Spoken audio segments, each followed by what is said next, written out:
আজই ওরা আসবে। এক এক করে 4টে ডিম ফুটতে শুরু করলো। ছোট ছোট হলুদ গোলগাল মিষ্টি হাঁসছানা বের হয়ে এলো। মা মা, আমরা এসেছি।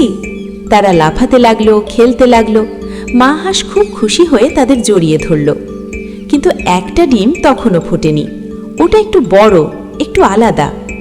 অবশেষে সেই ডিমটাও ফুটল। ভিতর থেকে বের হলো একটা ধূসর ছানা। কিন্তু সে অন্যদের মতো ছিল না।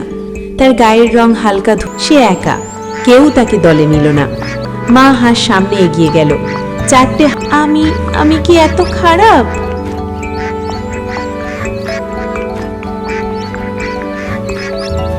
একদিন সে আর সহ্য করতে না পেরে চলে গেল। জঙ্গল মাঠ হাঁটতে হাঁটতে সে খুব ক্লান্ত হয়ে পড়ল।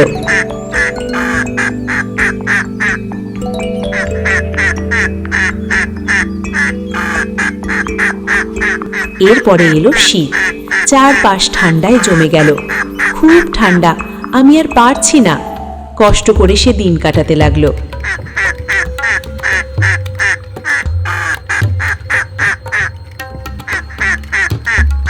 তারপর এক সময় এলো বসন্ত।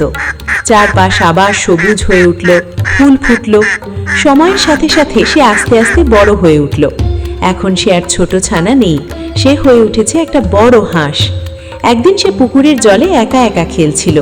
হঠাৎ সে পানির দিকে তাকালো আর নিজের প্রতিবিম্ব দেখে থমকে গেল। এটা আমি?